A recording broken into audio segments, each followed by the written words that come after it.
Vancha kalpatarubhyascha kripa sindhu behevacha patitanam pavanebhyo vaishnavebhyo namo namaha. I offer my obeisance to all the assembled devotees of the Lord who are just like desire trees who can fulfill the desires of everyone and who are full of compassion for the fallen conditioned souls. So today we're going to be reviewing some of the prayers from Queen Kunti. These are some of Prabhupada's favorites. There's actually a recording of him chanting the Sanskrit for these. It's a rare recording. If you're interested, I can try to dig that up and make it available. And we're going to begin with a special prayer. Let's see. Here we go. Om Namo Bhagavate Vasudevaya. Om Namo Bhagavate Vasudevaya. Om Namo Bhagavate Vasudevaya. Before reciting Srimad Bhagavatam, we should offer our respectful obeisances unto Lord Narayan, the Supreme Personality of Godhead, unto Narayan Rishi, the supermost human being, unto Mother Saraswati, the goddess of fortune, unto Srila Vyasadeva, the author, and unto Srila Prabhupada, the translator, commentator, and our spiritual master. So I picked this prayer, which is fairly in the middle of her prayers, because it's Damodar month. And in this prayer, she recalls the pastimes of Damodar, and it's very sweet purport. Prabhupada explains her rasa with Krishna as in the motherly affection. So some of you can chant along. I know I can't hear you. Gopyada de tahitra gasa da damatavad yate dashashukal yate shadashashukalilanjana sambраmaksham vaktrangniya bhaya bhavanayasti tasya samam vimohayati bhir apiyan vibheti. Queen Kunti said, "My dear Krishna, Yashoda took up a rope to bind you when you committed an offense, and your perturbed eyes overflooded with tears, which washed the mascara from your eyes. And you were afraid, though fear personified is afraid of you. This sight is bewildering to me." So just a little context before we go on to read some of the purport. And these prayers are being offered to Krishna as he prepares to depart for Dwarka after the battle of Kurukshetra has been fought and King Yudhishthira is on the throne. And sometimes it's not understood that she's there with all the Pandavas, with her glorious sons, and Draupadi is also present for these prayers. And she's the senior most honored lady, and so she's offering the prayers for all of them. And Srila Prabhupada, as I mentioned, loved these prayers, and he would often quote them. So then in the purport, Prabhupada says, when Lord Krishna was present in this material world to manifest his eternal pastimes of the transcendental realm of Goloka Vrindavan as an attraction for the people in general, he displayed a unique picture of subordination before his foster mother, Yashoda. The Lord, in his naturally childish, playful activities, used to spoil the stock butter of Mother Yashoda by breaking the pots and distributing the contents to his friends and playmates, including the celebrated monkeys of Vrindavan, who took advantage of the Lord's munificence. Mother Yashoda saw this, and out of her pure love, she wanted to make a show of punishment for her transcendental child. She took a rope and threatened the Lord that she would tie him up, as is generally done in the ordinary household. Is there a way of hiding this so I can read this? I don't know why this always does this. Oh, maybe I can move it so I can read. Okay, I'll move it down and I'll move it up. Seeing the rope, yeah, it'd be good if we could get rid of this. Seeing the rope in the hands of Mother Yashoda, the Lord bowed his head and began to weep, just like a child, and tears rolled down his cheeks, washing off the black ointment smeared about his beautiful eyes. This picture of the Lord is adored by Kunti Devi because she is conscious of the Lord's supreme position. He is feared often by fear personified, yet he is afraid of his mother, who wanted to punish him just in an ordinary manner. Kunti was conscious of the exalted position of Krishna, whereas Yashoda was not. Therefore, Yashoda's position was more exalted than Kunti's. Mother Yashoda got the Lord as her child, and the Lord made her forget altogether that her child was the Lord himself. If Mother Yashoda had been conscious of the exalted position of the Lord, she would certainly have hesitated to punish the Lord. But she was made to forget this situation because the Lord wanted to make a complete gesture of childishness before the affectionate Yashoda. I think that's okay. Now, do I have to click this? Yeah. This exchange of love between the mother and the son was performed in a natural way, and Kunti, remembering the scene, was bewildered, and she could do nothing but praise the transcendental maternal and filial love. Indirectly, Mother Yashoda is praised for her unique position of love, where she could control even the all-powerful Lord as her beloved child. Now, this is very nice remembrance during this month of Damodar.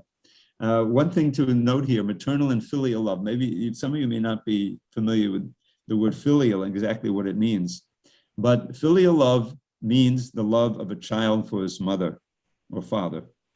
And of course, maternal we know. So this goes to show that this is completely reciprocal, and Mother Yashoda's love was 100% reciprocated by Lord Krishna. And this is one of the highest and most intense and most attractive features of Krishna's pastime, how he would cover his divinity in order to evoke these most intimate, loving relationship with his mother, and also, of course, the gopis and his friends. So now we're going to go back a little bit and study some of the other prayers, Mother Yashoda, of Kunti. So this is a famous prayer, Prabhupada would often quote, and I just want to read a couple of a few translations that lead up to it. She's recalling her own history in relation to Krishna. This is text 25.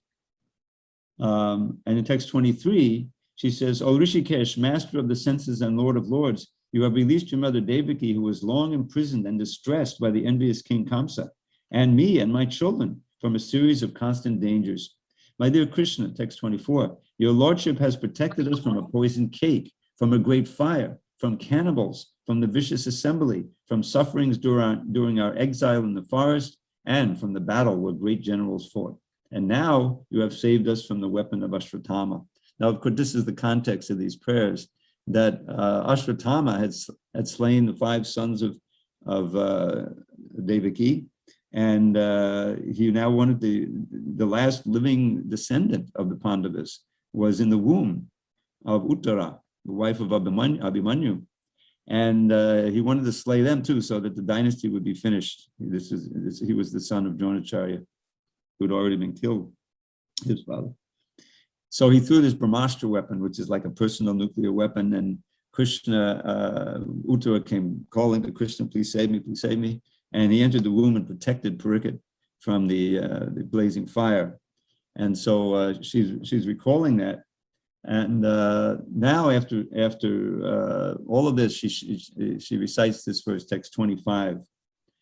Vipadak santatak shashvat tatta tatta jagadguru bhavatu darshanam yaksyad opanar bhavadarshanam. I wish that all those calamities would happen again and again, so that we could see you again and again. For seeing you means that we will no longer see repeated births and deaths. Prabhupada says in the purport, one who has taken shelter of the lotus feet of the Lord, which are accepted as the most suitable boat for crossing the ocean of nescience, can achieve liberation as easily as one leaps over the holes made by the hooves of a calf. Such persons are meant to reside in the abode of the Lord, and they have nothing to do with a place where there is danger at every step. This material world is certified by the Lord in the Bhagavad Gita as a dangerous place full of calamities. Less intelligent persons prepare plans to adjust to those calamities without knowing that the nature of this place is itself full of calamities. They have no information of the abode of the Lord, which is full of bliss and without a trace of calamity. The duty of the sane person, therefore, is to be undisturbed by worldly calamities, which are sure to happen in all circumstances. Suffering all sorts of unavoidable misfortunes, one should make progress in spiritual realization, because that is the mission of human life. The spirit soul is transcendental to all material calamities. Therefore, the so-called calamities are called false. A man may see a tiger swallowing him in a dream, and he may cry for this calamity. Actually, there is no tiger, there's no suffering. It is simply a case of dreams. In the same way, all calamities of life are said to be dreams. If someone is lucky enough to get in contact with the Lord by devotional service, it is all gain. Contact with the Lord by any one of the 9 devotional services is always a forward step on the path going back to Godhead. So, okay, so that's the next verse. So this verse is very significant, because many people, we go to God, people, as Krishna says in the Bhagavad Gita, Arto Jigyasarartati Gyanicha Bharatarshva. There's 4 kinds of pious people who approach me. And the first one is the Arto, one who is in some kind of misery or threatened by some danger. The very common way in which people approach the Lord. There's also a saying in English that there's no atheists in the foxholes, meaning that someone may philosophically not believe in God, but when there's great danger and the bombs are going, everyone's called, God, please save me, God, please save me. So this is a common thing among people in general. But pure devotees, they are able to tolerate these dangers and even welcome them, as we see here. Because as Kunti was explaining, during all of those difficulties in the forest and the run up to the war and the threats and the attacks that they had to suffer, they were ardently praying to Krishna, either physically or within, that he would save them. And of course, he always did. And they felt his presence acutely in their lives. But now the danger is over, the war is over, he's returning back to Dwarka. And she's saying, well, now you're leaving? We'd rather have you here. Let all those dangers happen again, because then we'll have your presence with us. So it's a very famous verse, and I personally have never been able to pray like this. I'm not that advanced. But in the course of Krishna consciousness, preaching or just living in this world, we inevitably encounter dangers. And we should be ready at the very hint of danger to call out to Krishna, just like the residents of Vrindavan did when the fire came, or all these demons came, or Arishtasva and the others. They have no shelter other than Krishna. This is an important part of surrendering. Rakshishati Vishvaso. There's a nice story I won't be able to tell now about a devotee named Sharabha Das, who encountered incredible dangers in his quest to surrender at a temple in Croatia and Serbia. And he was meditating, he was always chanting Hare Krishna constantly as he made his way to safety, and encountered so many dangers. And he had learned this famous slogan in Bengali, Mare Krishna Rake Ke, Rake Krishna Mare Ke. And the last part means, if Krishna wants to kill you, no one can save you. The demons learned that. But if Krishna wants to save you, no one can kill you. And maybe I'll tell this story at another time, but he was amazing. He went through so many dangers and survived wonderfully. And he's now a Pujari in Washington, D.C. He came to America. So this conviction that Krishna will save us and are taking full shelter of him is a quality we should cultivate. Okay, next verse. Text 26, which is the very next verse. Mother Kunti, Queen Kunti prays, it's a famous verse. Janmaishaya Shuta Shribhir Edaman Hamadak Puman Naiva Hattipidhatum Vai Tvamakinchana Gocharam. My Lord, your lordship can easily be approached, but only by those who are materially exhausted, because one who is on the path of material progress, trying to improve himself with respectable parentage, great opulence, high education, and bodily beauty, cannot address you with sincere feeling. I can't resist pointing out that this verse had been misedited and was probably in all of your books. It reads differently. And that last, instead of saying address at the end, which Prabhupada wrote in his original Bhagavatam, it said approach.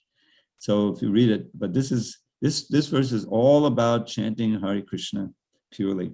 And we'll read about that in the purport.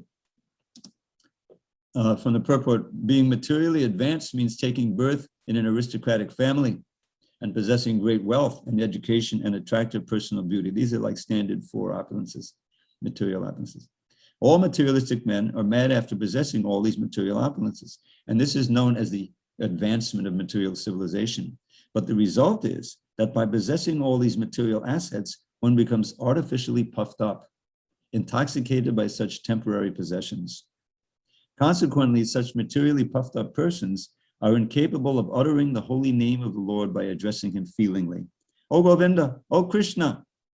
It is said in the Shastras that by once uttering the holy name of the Lord, the sinner gets rid of a quantity of sins that he is unable to commit. Such is the power of uttering the holy name of the Lord. There is not the least exaggeration in this statement. Actually, the Lord's holy name has such powerful potency But there is a quality to such utterances also. It depends on the quality of feeling. A helpless man can feelingly utter the holy name of the Lord, whereas a man who utters the same holy name in great material satisfaction cannot be so sincere. A materially puffed up person may utter the holy name of the Lord occasionally, but he is incapable of uttering the name in quality. Therefore, the four principles of material advances, namely 1, high parentage, 2, good wealth, 3, high education, and 4, attractive beauty, are, so to speak, disqualifications for progress on the path of spiritual advancement. The material covering of the pure spirit soul is an external feature, as much as fever is an external feature of the unhealthy body. The general process is to decrease the degree of the fever and not to aggravate it by maltreatment. Sometimes it is seen that spiritually advanced persons become materially impoverished. This is no discouragement. On the other hand, such impoverishment is a good sign as much as the falling of temperature is a good sign, in other words, in a fever.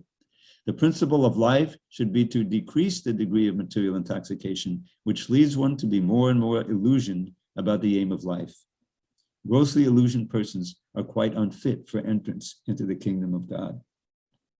So this is such an important verse. And this is why in our Krishna consciousness, in the Bhagavad Gita and throughout the Bhagavatam and everywhere, the simple living is so much stressed. Right at the beginning in the 2nd chapter, 1st canto, we find this famous verse. Jessica, you know this one. Kamasya nindriya priti labo jiveti yavata jivasa tattvajigasa nato yashcheya karma bihi. That life's desires are not meant for satisfying our sense gratification. Not indriya priti, this is exactly sense gratification. One should live a simple life and simply enough to keep the body and soul together, whatever is necessary for healthy living. And use one's time and one's energy and one's aspirations for inquiring into the absolute truth. Atato brahma jigyasa, the same words are practically used in this verse. Nothing else should be the goal of one's work. So this is the meaning of human life. It's wasted tragically when we get diverted into sense gratification and trying to increase these material opulences and then becoming puffed up and forgetting all about our relationship with Krishna and who we really are. So this verse is worth and purport are worth meditating on, and so that we can keep life in perspective and have our priorities set properly. Okay, now, if you're interested in asking a question, maybe take some notes, because I'd like to go through everything and then we can go back. So now, I want to read the translations up to this verse and some of the ones preceding it. We read 31 about Yashoda binding Krishna. And then in text 32, she starts saying some of the reasons why people have understood why Krishna appeared. Text 32, some say that the unborn Krishna is born for the glorification of pious kings, and others say that he is born to please King Yadu, one of your dearest devotees. You appear in his family as sandalwood appears in the Malaya Hills, meaning that you could appear anywhere, but you appear there. Text 33, others say that since both Vasudeva and Devaki prayed for you, you have taken your birth as their son. Undoubtedly you are unborn, yet you take your birth for their welfare and to kill those who are envious of the demigods. Others say that the world, being overburdened like a boat at sea, is much aggrieved, and that Brahma, who is your son, prayed for you, and so you have appeared to diminish, in order to diminish the trouble. So this is a famous Yada Yadahi Dharma Saglana Bhavati Bharata, when the world, an upsurge of Adharma and demons take over the earth, then at that time I appear, I manifest myself, I protect the devotees, I annihilate the demons and reestablish Dharma. But then comes this text 35. Bhavesmin klishyamananam avidya kama karma bihi shavana smaranarhani karishyan iti kechana. And yet others say that you appeared in order to renovate the devotional service of hearing, remembering, worshiping, and so on, in order that the conditioned souls suffering from material pangs might take advantage and gain liberation. And purport. There are different transcendental activities of the Lord, and each and every one of them is competent to bestow the desired result, provided the hearing process is perfect. In the Bhagavatam, the activities of the Lord begin from his dealings with the Pandavas. There are many other pastimes of the Lord in connection with his dealings with the Asuras and others, and in the 10th canto, the sublime dealings with his conjugal associates, the gopis, and his married wives at Dwarka are mentioned. Since the Lord is absolute, there is no difference in the transcendental nature of each and every dealing of the Lord. But sometimes people in an unauthorized hearing process take more interest in hearing about his dealings with the gopis. Such an inclination indicates the lusty feelings of the hearer, so a bona fide speaker of the dealings of the Lord never indulges in such hearings. One must hear about the Lord from the very beginning, as in the Srimad Bhagavatam or in any other scripture. And that will help the hearer attain perfection by progressive development. One should not, therefore, consider that his dealings with the Pandavas are less important than his dealings with the gopis. We must always remember that the Lord is always transcendental to all mundane attachment. In all the above main dealings of the Lord, he is the hero in all circumstances, and hearing about him or about his devotees or combatants is conducive to spiritual life. It is said that the Vedas and Puranas, etc., are all made to revive our lost relations with him. Hearing all these scriptures is essential. So this, I'm sorry, I want to review. So this is this Shravana Smaranarhani, hearing and then remembering. Of course, between is often chanting, and that will come up in the next verse. And Lord Chaitanya, in the 4th chapter of the Adi Lila, we hear a wonderful description by Krishna's Kaviraj, where he reveals the mind of Krishna before he came 5,000 years ago, and that he wanted to enact his pastimes on the Ragatmika platform and to give the devotees, renew the remembrance, because don't forget, he hadn't appeared personally on this planet over 8 billion years ago. That was the last time. Once in the day of Brahma, he appears. So his pastimes were known, but they needed to be revived and the memory revived. And there's a beautiful verse in the 10th canto where it says, Anugrahaya bhaktana manusham dehimastadaha bhajate tadshi krida yashruta tatparo bhavet. That out of my mercy, out of my compassion for the devotees, I appear in my original human-like form and engage in my pastimes, which one should hear and chant, and then become increase their devotion to me. So this is indeed, and this includes the other reasons that he comes. This is the way in which, of course, for instance, he helps the Pandavas to win the war so that Yudhishthira will be crowned. But at the same time, he's engaging in all these activities, which are then written down in beautiful poetry in the Bhagavatam and the writings of the Goswamis, so that we have ways of remembering them in the most beautiful way by chanting and hearing and recalling and describing, visiting the places of pastimes. So she's accepting this reason as primary. And then the next verse, she'll expand on that. Text 36. Shunvanti gayanti gwananya bhikshnasha smadanti nandanti tavehitam jana teheva pashyat achidena tabakam bhava pravaho padamam padambujam. Put the next something else in there. Sorry about that. O Krishna, those who continuously hear, chant, and repeat your transcendental activities, or take pleasure in others doing so, certainly see your lotus feet, which alone can stop the repetition of birth and death. And the Sanskrit is very graphic. Bhava pravaha. Bhava pravaha is the powerful flow of the river of birth and death, which is very difficult to stop. We're in the clutches of time, and we're being pushed again and again to birth, old age, disease, and death. So here he's saying that by hearing, chanting, remembering, taking pleasure in others doing so, we very quickly come to the point of seeing the lotus feet, padambujam, and that vision of the lotus feet stops the powerful flow of of the river of birth and death. From the purple. There are different transcendental activities of the Lord, and each and every one of them is competent to bestow the desired result, provided the hearing process is perfect. And he emphasized that in the previous purport, if you remember. In the Bhagavatam, the activities of the Lord begin from his dealings with the Pandavas.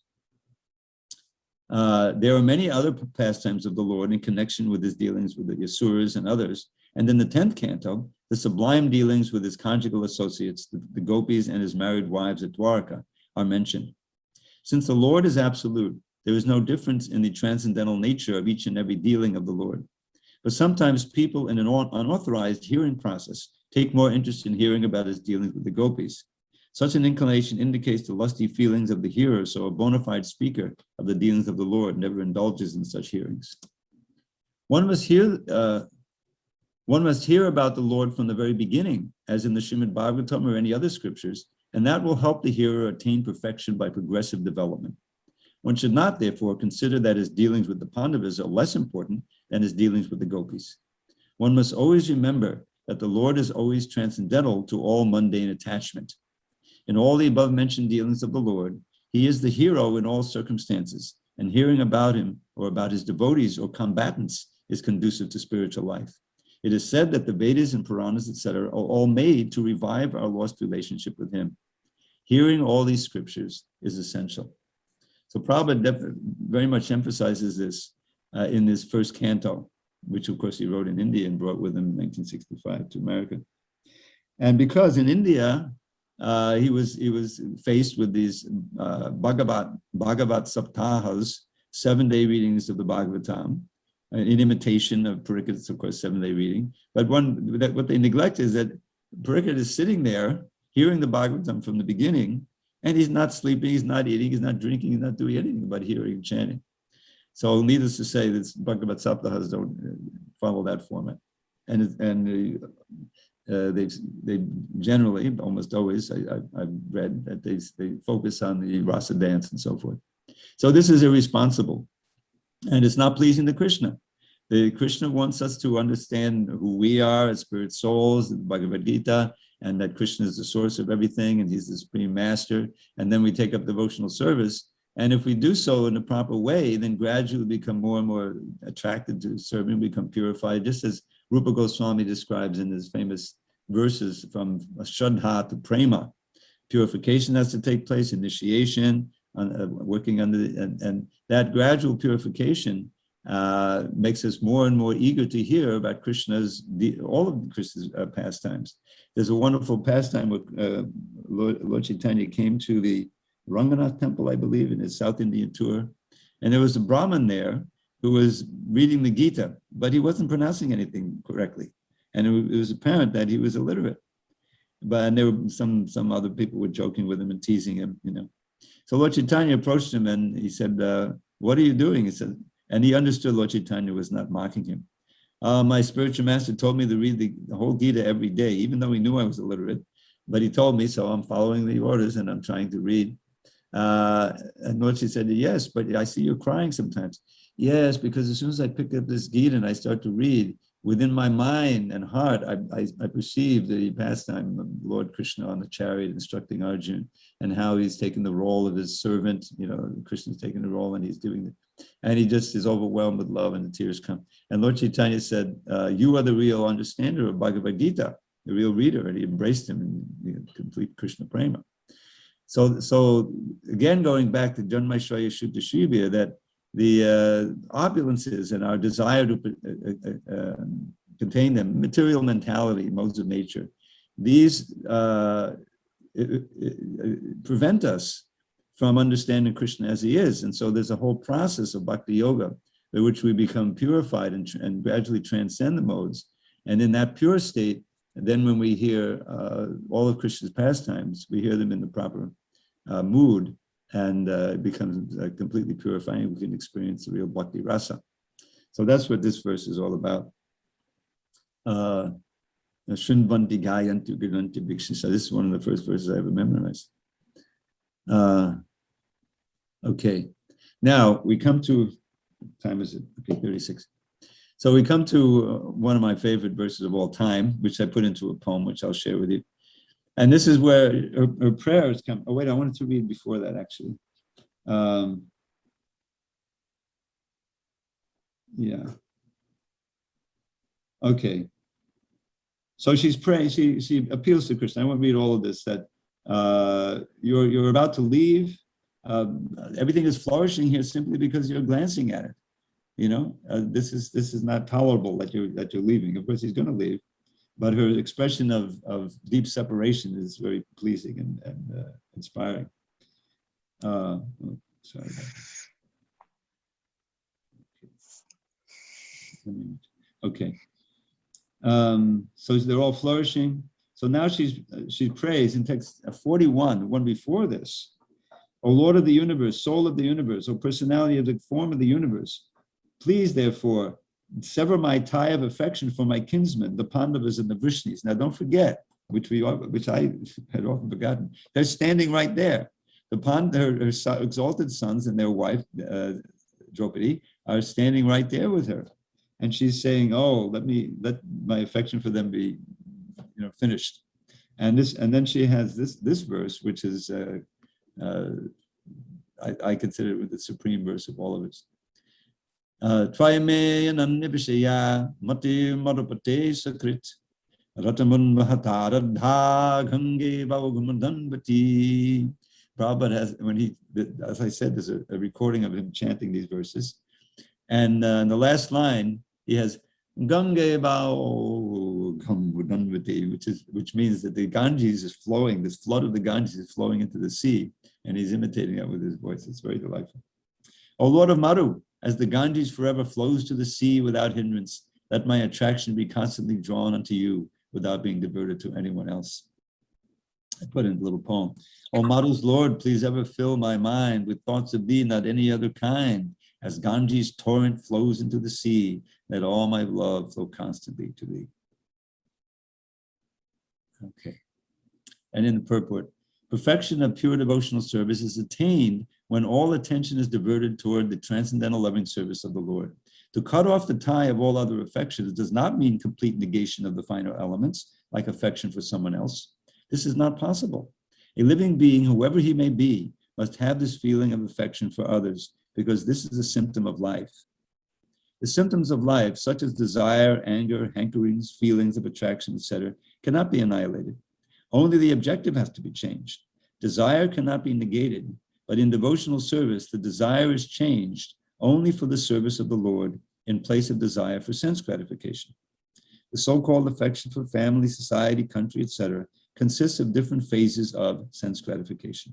When this desire is changed for the satisfaction of the Lord, it is called devotional service. Okay, so that's the quote I wanted to give. So this is, this is a sannyasi speaking. He's speaking from this platform of having done that himself. But even in household life, the affection could be there, but it should be used to help connect all of our family members and ourselves to Krishna. Families could be a great, as Prabhupada explained, a fortress where you're protected against, proper family life and Krishna consciousness, against material desires taking over. And you can engage your wife, and the wife can engage the husband, and the children, of course, in Krishna consciousness. And this makes everything very wonderful. And my goodness, I'm sorry? And so many of course, Bhaktivinoda Thakur is the perfect example. And Lord Chaitanya had so many householders who were great devotees and important members of his movement. And even in the Panchatattva, Lord Chaitanya is in the Panchatattva, he's a householder, and so is Srivas Thakur and some of the others. So Nityananda had a role there at a certain point. So that affection can be used, just as Krishna says, Dharma Buddha Buddha Kamasmi Bhadatarshibha, that even kama, lust, can be used in Krishna service when it's for begetting wonderful children, raising them in Krishna consciousness. So this is the last verse I haven't done yet. So Queen Kunti is praying here that she wants all of her attraction, and in the ultimate issue, all of our love should be directed to Krishna, and this is what the spiritual world is all about. Okay, so in the final verse, this is another one of my favorites. She's a summary of Krishna's Leela. So we can remember, whenever we want to remember Krishna, we can remember this, and it has everything in it in summary form. Shri Krishna Krishna Sakavrishma Shabhava Nidrug Rajanya Vangsha Dahanana Pavarga Virya Govinda Godrida Sarati Haravatara Yogeshwara Kilaguro Bhagavan Namaste. O Krishna, O friend of Arjuna, O chief among the descendants of Vishnu, you are the destroyer of those political parties which are disturbing elements on this earth. Your prowess never deteriorates. You are the proprietor of the transcendental abode, and you descend to relieve the distresses of the cows, the Brahmins, and the devotees. You possess all mystic powers, and you are the preceptor of the entire universe. You are the Almighty God, and I offer my respectful obeisances unto you. So this is a nice play of words, Sri Krishna and Krishna Saka. So how is Krishna the friend of Krishna? Because Krishna Saka means because Arjuna is also known as Krishna sometimes. So Sri Krishna, Krishna Saka, like that. And let's see, we have some final words. Purport. A summary of the Supreme Lord Sri Krishna is made herein by Srimati Kunti Devi. The Almighty Lord has his eternal transcendental abode, where he is engaged in keeping Surabhi cows. He is served by hundreds and thousands of goddesses of fortune. He descends to the material world to reclaim his devotees and to annihilate the disturbing elements among the groups of political parties and kings who are supposed to be in charge of administrative work. He creates, maintains, and annihilates by his unlimited energies, and still he is always full with prowess and does not deteriorate in potency. The cows, the Brahmins, and the devotees of the Lord are all objects of his special attention because they are very important factors for the general welfare of living beings. So, and then I wanted to end with a little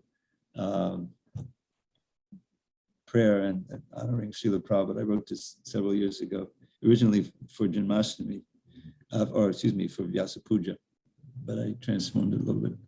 O Prabhupada, we hail the day when you appear just like a ray of Krishna's vast effulgence bright to give this blind world back its sight. We thank you from the bottom of our heart and pray with deepest love that we may serve your lotus feet in every circumstance we meet. As years go by and books go out, we see what life is all about. To serve your mission and our Lord's by spreading wide your sacred words.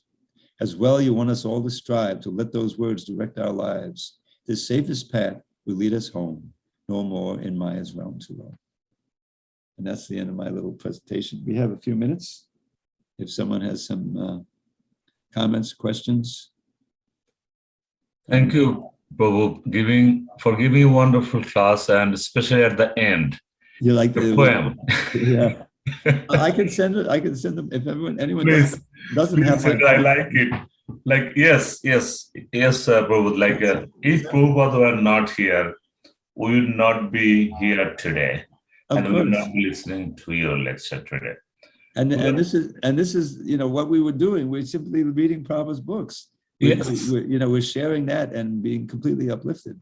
So these sacred words, spreading wide Prabhupada's sacred words and relishing Prabhupada's sacred words is what Krishna consciousness is all about. Thank you, Prabhu. If you have time, we have few questions. Okay. And the one question is that it's related to biology, like Krishna in 825, you told that Krishna has to cover the womb of Uttara. Yeah.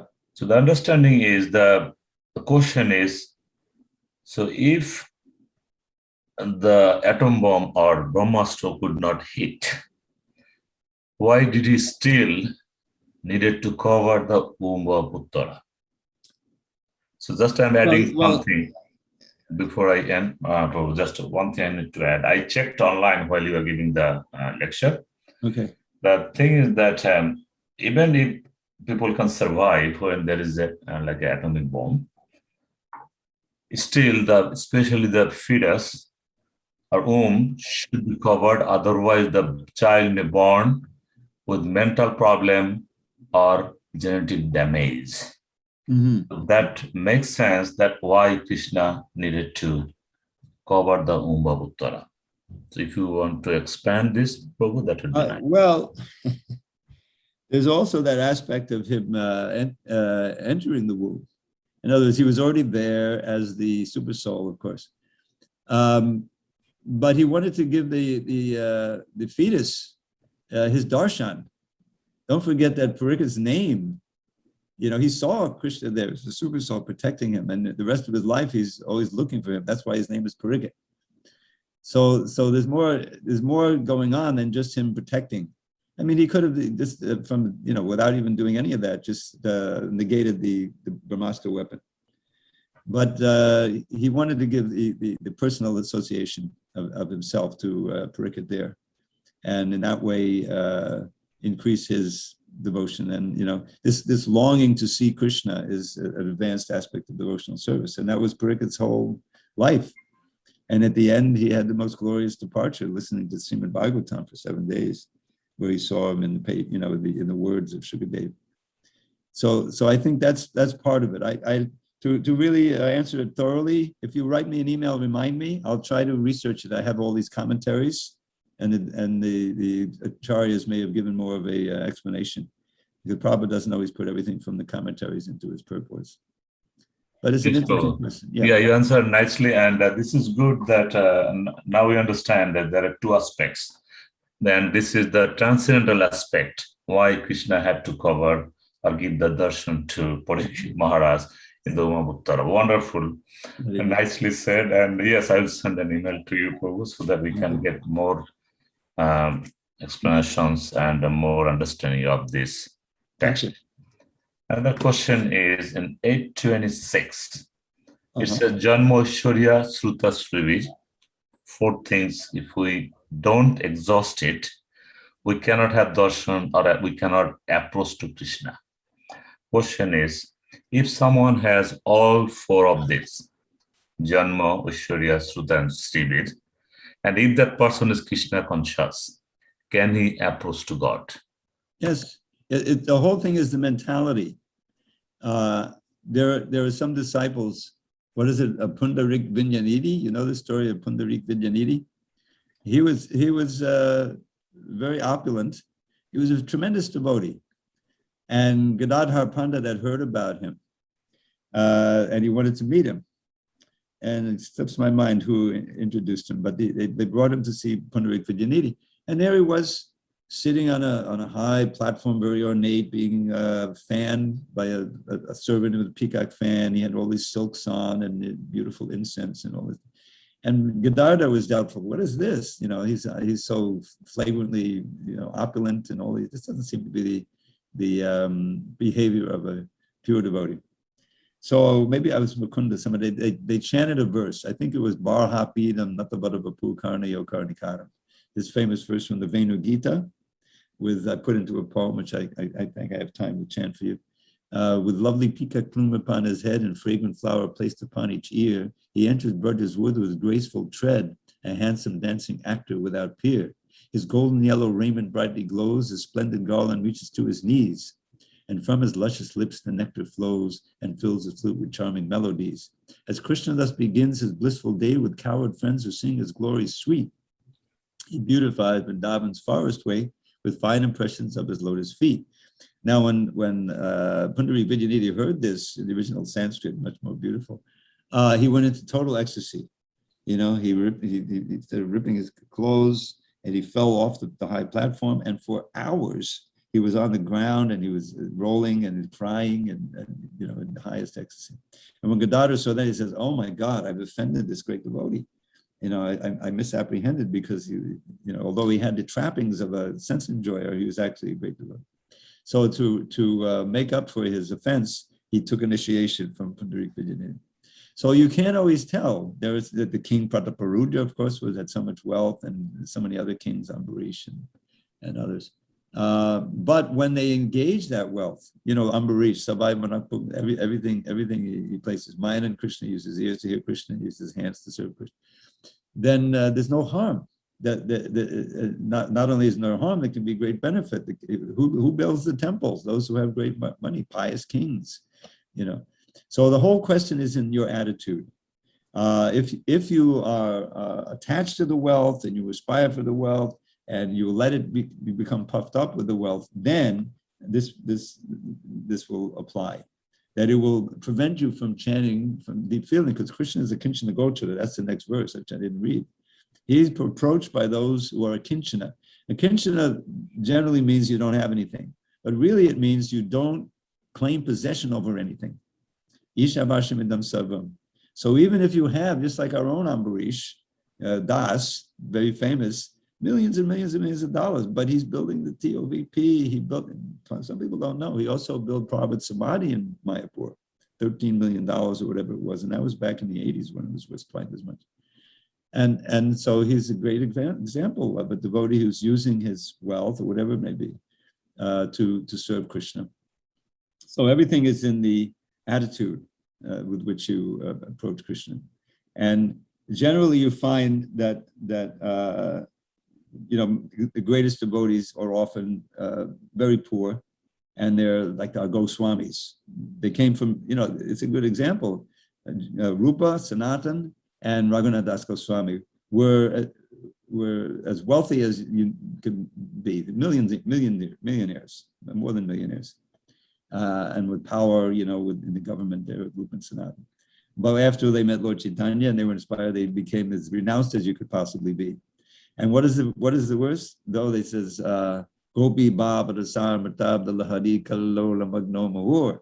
In spite of having nothing, living under a tree, not even eating or sleeping very much, they were at the highest level. They were the wealthiest because they were, again, diving and swimming in the ocean of nectar of the Gopi Baba, love for Krishna, the highest rasa. So the idea is that in the ordinary, notice the next line, and is increasingly intoxicated by it. That's what disqualifies you from chanting sincerely. Not the Janmaishwaya Shuddha Shibir. Srila Prabhupada had many disciples who had one or more of these things. Of course, in America, good birth is practically unknown. But education, beauty, wealth, it had. But he was able to engage them in Krishna service, and so it was all exalted, purifying. There you go. Thank you, Prabhu, for your nice explanations. And now we understand that having any of this or all of this, the Janmoshwarya Sutta Srivir, nothing wrong. The wrong is the bhava. Yeah, exactly. Yeah, it's the second line.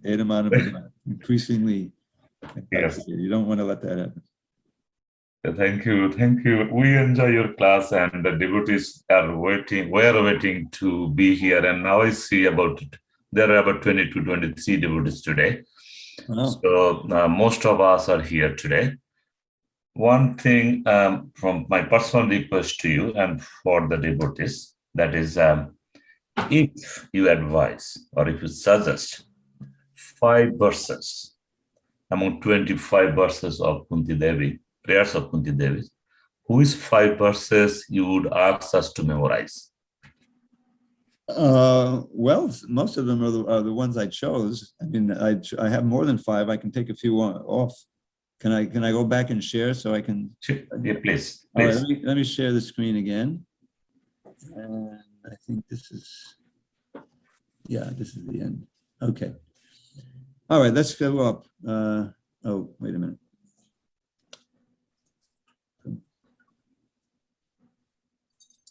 All right, this is always peculiar to me. Here we go.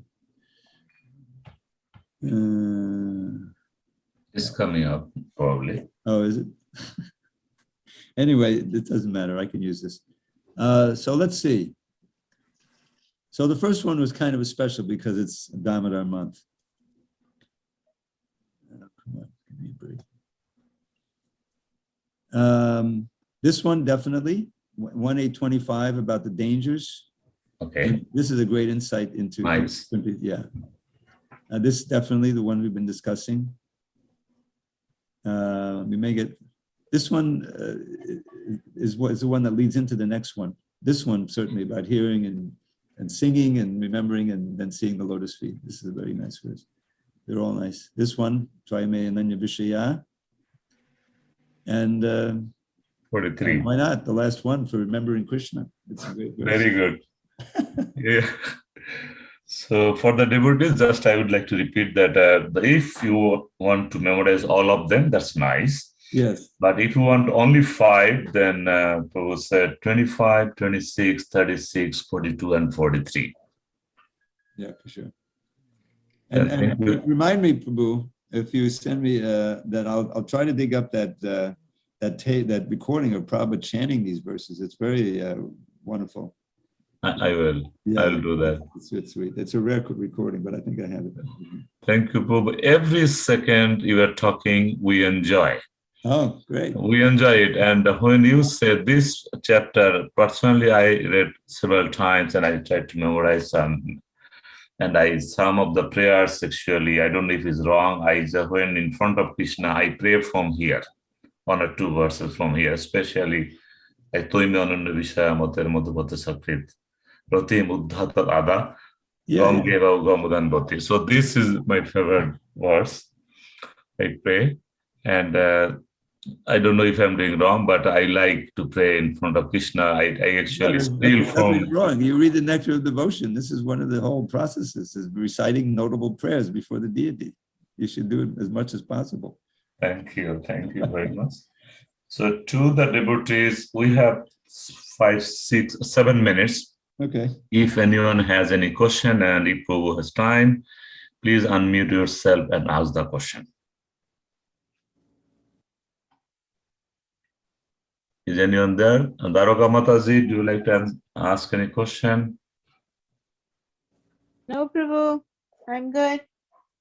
Okay. Anything to say to David Prabhu?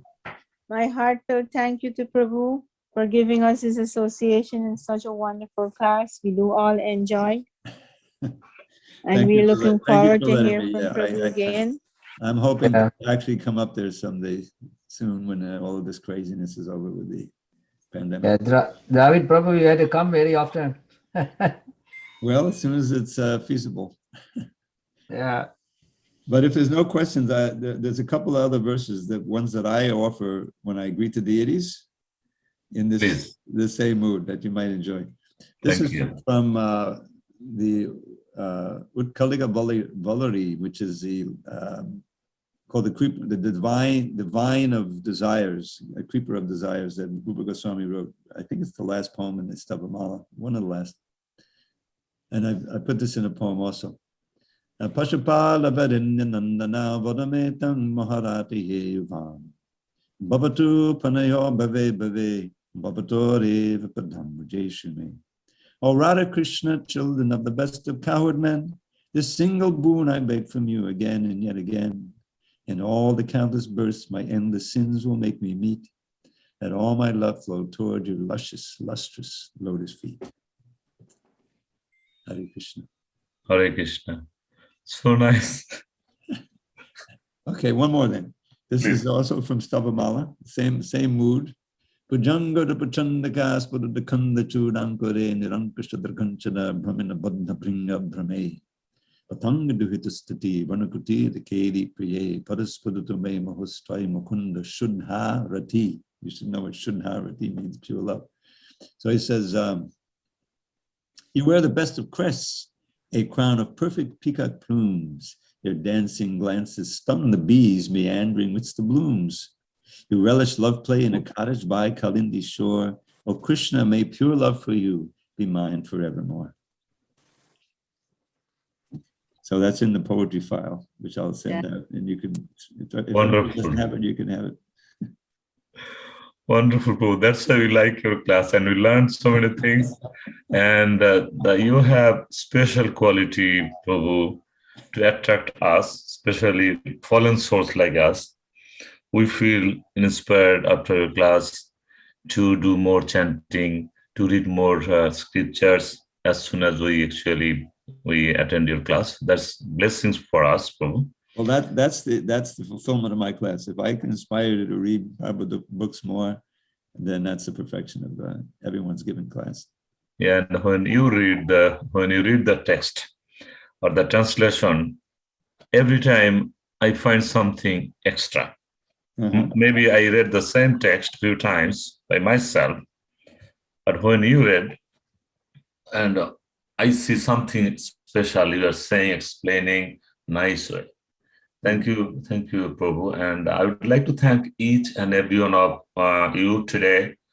Especially, just one thing I'd like to remind that today our temple ISKCON Scarborough is open today for Damodar Mahan Darshan.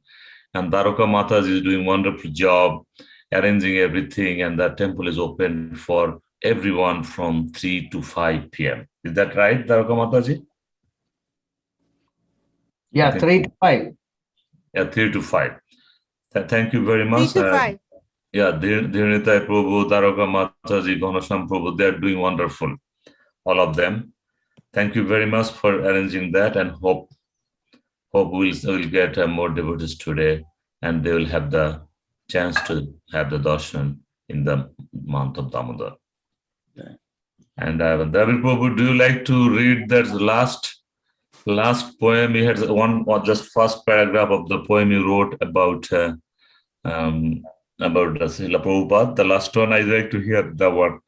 Yeah, but I'd like to do the whole thing. So just Okay, please. Please. I don't need to see the screen. Oh, Prabhupada, we hail the day when you appear just like a ray of Krishna's vast effulgence bright to give this blind world back its sight.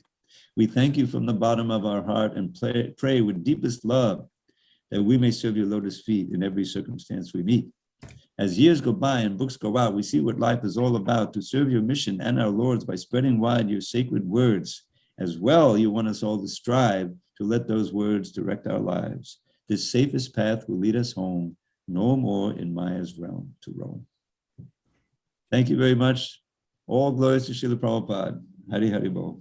Thank you. Thank you, Prabhu. Thank you for giving your wonderful session today. Wonderful class. And thanks everyone for joining our program today. Hare Krishna. Hare Krishna. Krishna. Hare Krishna. Hare Krishna. Hare Krishna.